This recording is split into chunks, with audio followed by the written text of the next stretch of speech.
Leute, also ich persönlich, ich liebe ja Pizza Hawaii. Aber ich bin kulinarisch auch total offen und probiere gerne mal neue Dinge aus. Wie zum Beispiel so ein Riegel mit Insekten drin. Boah, lecker. Köstlich. Pfui, Daivi. Igitt.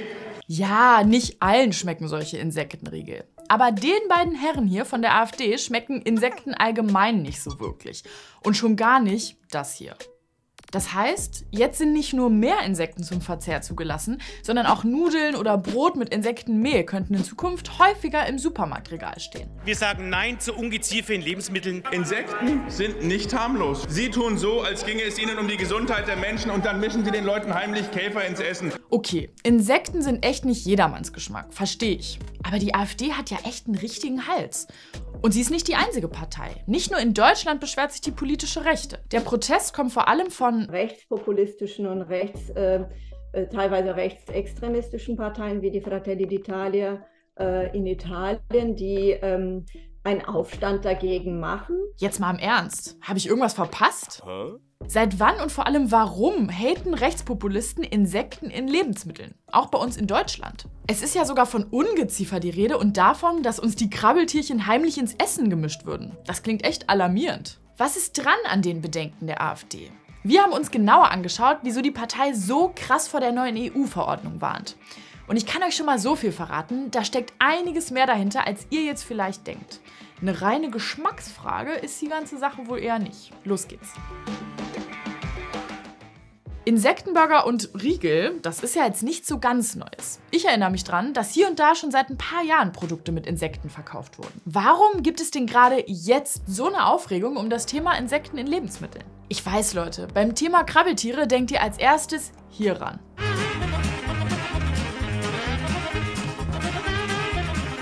Aber hier geht es um einen anderen, ganz bestimmten Wurm. Der hat vor kurzem auch Schlagzeilen gemacht. Der Buffalo-Wurm darf ab sofort in der EU als Lebensmittel verzehrt werden. Und damit wird er Mitglied in einem ziemlich elitären Club, in den es bisher nur wenige andere geschafft haben. Mehlwürmer, Wanderheuschrecken, Hausgrillen. Genau. Und seit diesem Jahr eben auch Larven des Getreideschimmelkäfers. Und diese Larven werden auch Buffalo-Würmer genannt. Das ist also ein und dasselbe Tier, es hat nur 2 Namen. Step by Step hat die EU also 4 Insekten gecheckt und als Lebensmittel approved. Manche als ganze Insekten in einem Stück, wie die hier.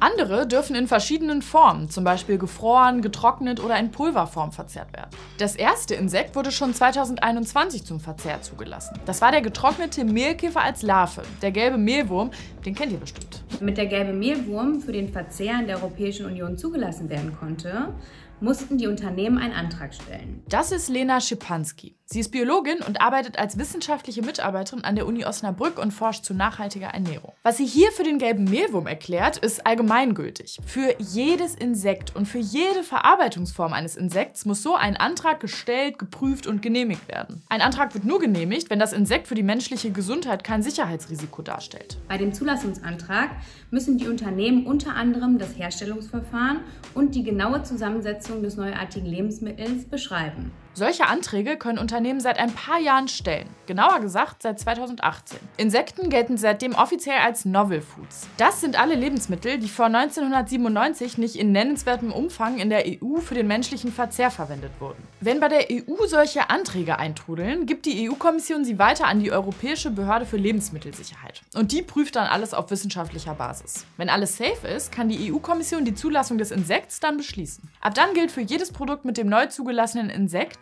wo Insekten drin sind, muss das auch draufstehen. Und zwar auf der Verpackung. Wie diese ganze Prüfung der Insekten genau abläuft und was sich für uns dann letztendlich beim Einkaufen verändert, das erkläre ich euch gleich noch mehr. Da gibt es nämlich ziemlich strenge Vorgaben. Ihr merkt es sicher jetzt schon. Das ist alles ein ganz schön aufwendiges und bürokratisches Verfahren, bis so ein Insekt mal als Lebensmittel zugelassen ist. Auch wenn ich mich vielleicht ab und zu an so einen Insektensnack gewöhnen könnte. Ich frage mich bei diesem ganzen Aufwand trotzdem, muss das wirklich sein?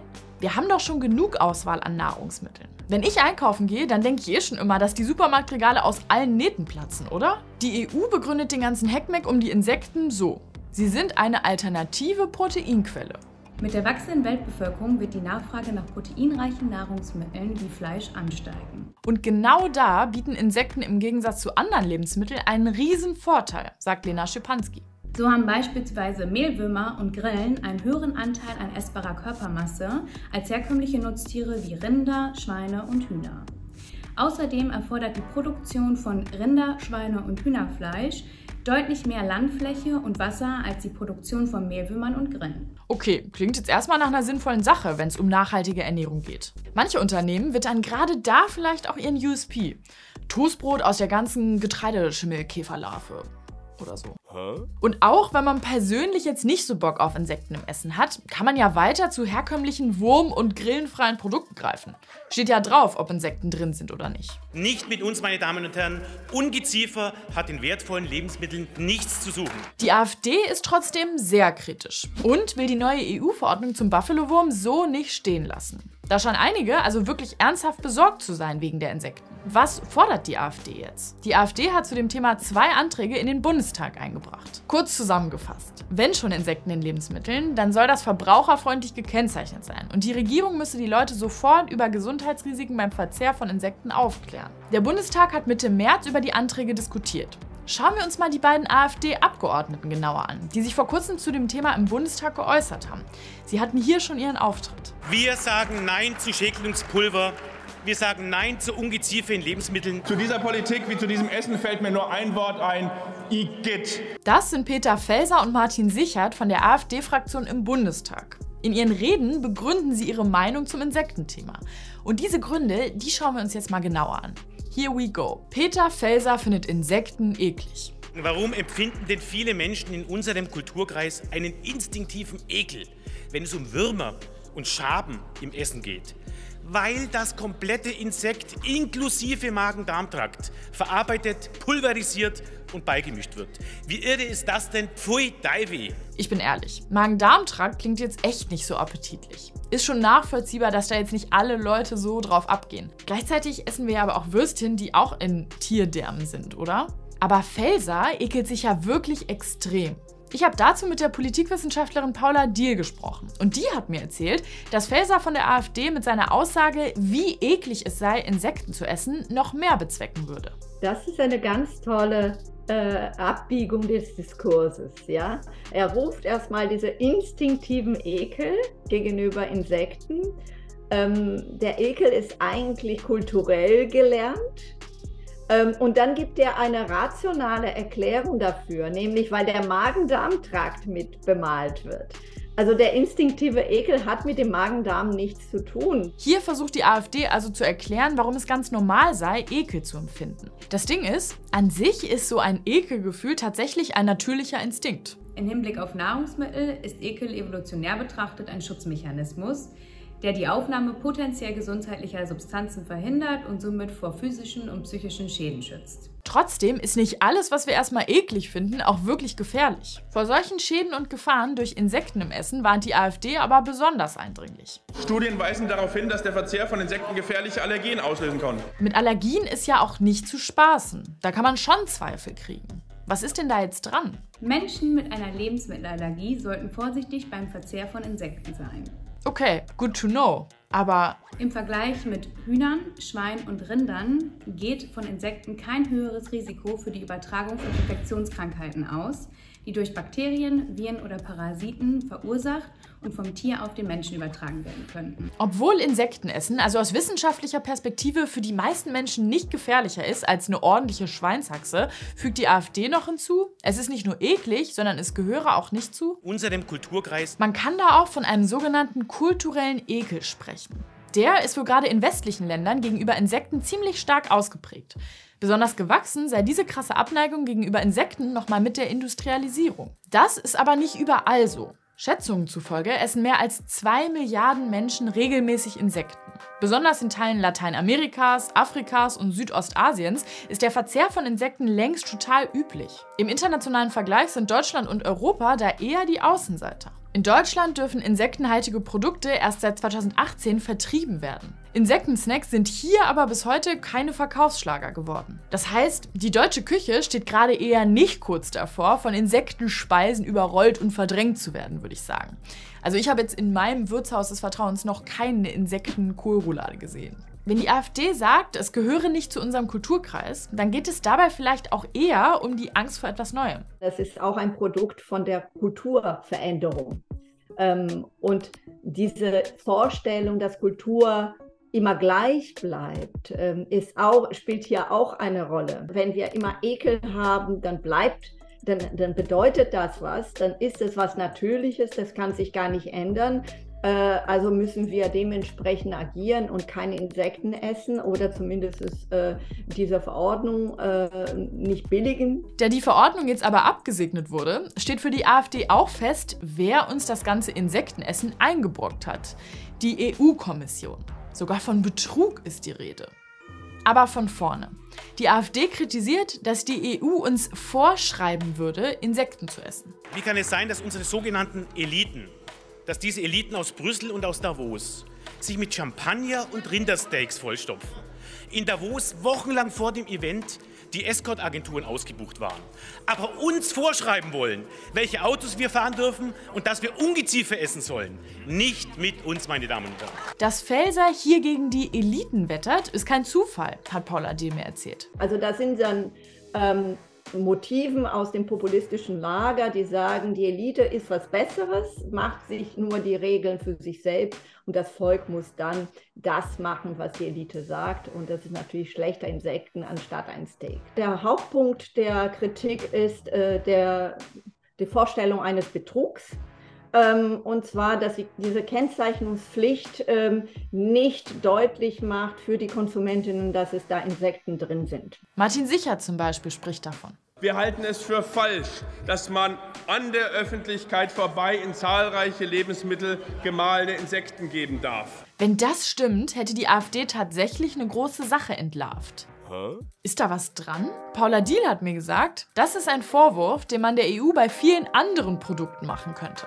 Bei Wein zum Beispiel, da seien viele Inhaltsstoffe gar nicht kennzeichnungspflichtig, aber nicht bei Insekten. Wenn irgendwo Insekten drin sind, egal ob als Pulver oder in welcher Form auch immer, es muss auf der Verpackung stehen. Allerdings ist nicht vorgeschrieben, wo genau der Hinweis stehen muss. Dafür aber, was er alles enthalten muss. Und zwar den deutschen und lateinischen Namen des Insekts und die Form der Beimischung. Also sowas wie getrocknet, als Paste, als Pulver. Und ganz wichtig, der Hersteller muss Allergiehinweise auf die Verpackung schreiben. Und hier verlangt die EU, dass die in unmittelbarer Nähe der Zutatenliste stehen müssen. Kleiner Servicehinweis für alle VeganerInnen unter euch. Wenn Insekten enthalten sind, ist das Produkt nicht mehr vegan und was drin ist, muss auch entsprechend gekennzeichnet werden. Wer trickst, wird früher oder später auffallen. Die richtige Kennzeichnung wird bei uns nämlich von den Verbraucherschutzministerien und entsprechenden Ämtern der Bundesländer kontrolliert. Unterm Strich heißt das, wer offen für Insekten in Lebensmitteln ist, kann bedenkenlos zuschlagen. Wer ganz sicher gehen will, dass im Brot, in den Nudeln oder dem Riegel keine Insekten enthalten sind oder allergisch sein könnte, der muss die Verpackung lesen. Es kann sein, dass die Hersteller die Info fett vorne draufpacken, weil USP und so.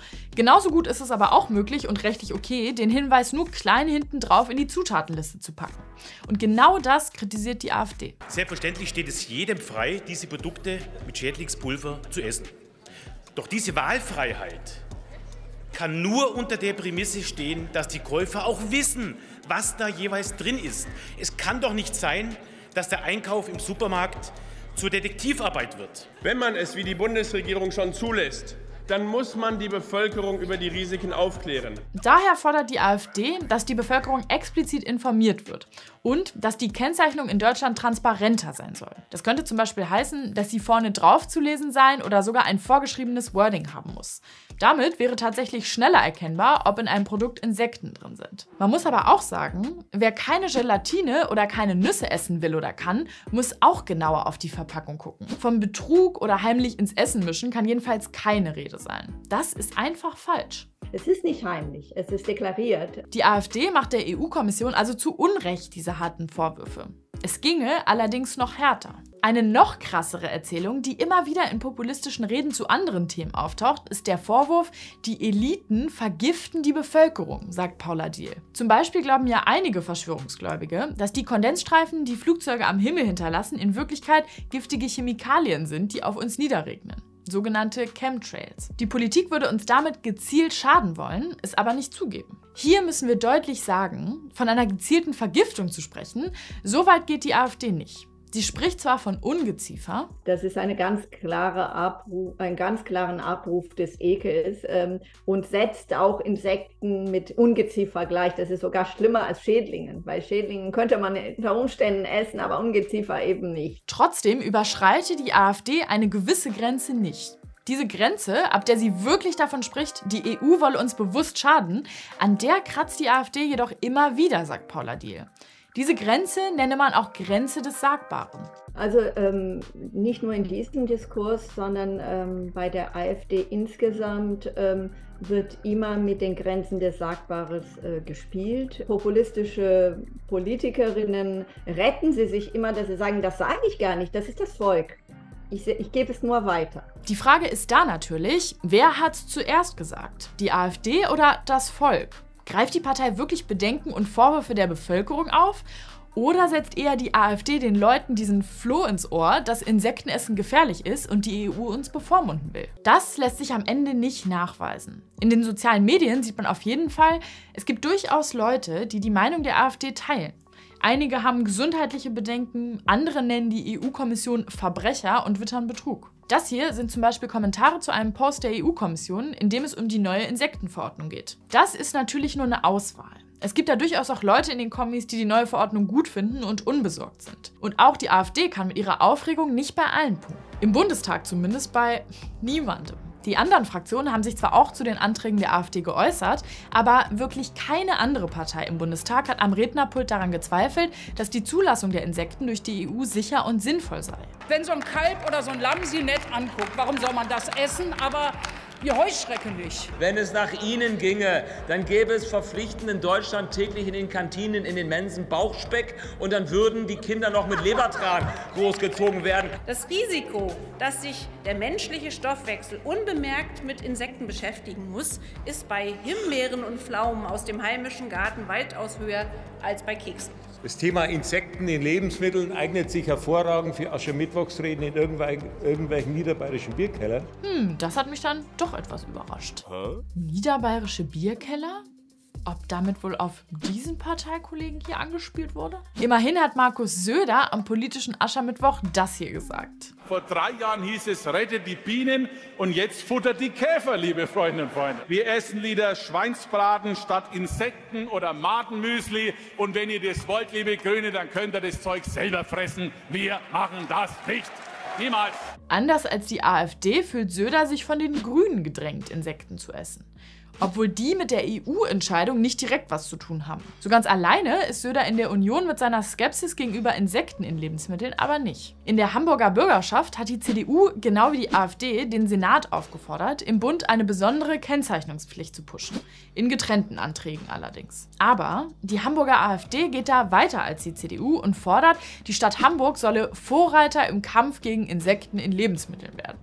Die Hamburger CDU sagt schon noch dazu, dass Insekten als Lebensmittel grundsätzlich Sinn machen würden. Und auch von einem möglichen Betrug sprechen weder die CDU in Hamburg noch Markus Söder.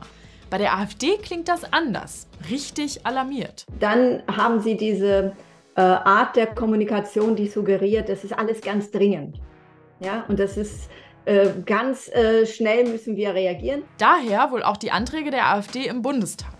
Sie wurden nach der Debatte Mitte März zur Beratung in den Ausschuss für Ernährung und Landwirtschaft überwiesen. Fazit. Mit dem ganzen Trouble um Insekten als Lebensmittel geht es der AfD wohl nicht nur um eine Geschmacksfrage.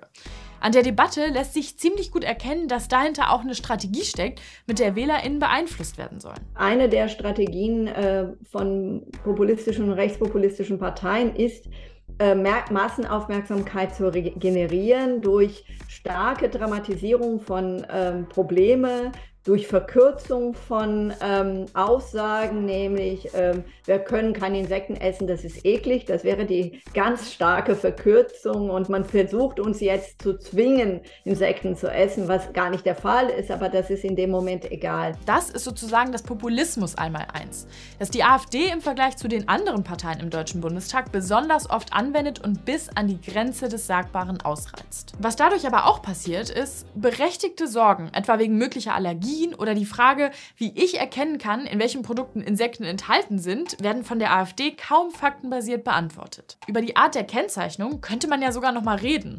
Vielleicht ließe sich da sogar ein Kompromiss finden, wenn es gute Argumente dafür gibt. Stattdessen werden einige Fakten verzerrt und sogar Falschinfos verbreitet. Und das kann gefährlich werden. Wenn Menschen der Politik und der Wissenschaft misstrauen und eher für Falschinformationen und Hetze empfänglich sind, leidet unsere Demokratie und der Zusammenhalt unserer Gesellschaft. Ihr wisst ja, ich würde es mal probieren. Aber wie seht ihr das denn? Würdet ihr Insekten essen? Schreibt es doch mal in die Kommentare. Für einen starken Zusammenhalt in unserer Community, klickt doch mal auf unseren Abo-Button. Hier haben wir ein ganzes Video dazu gemacht, wie sich die AfD seit ihrer Gründung verändert hat. Und hier hat das Funkformat Safe mal gecheckt, warum Leute für Food Hypes stundenlang in der Schlange stehen. Spoiler, für Insektenburger machen sie es nicht.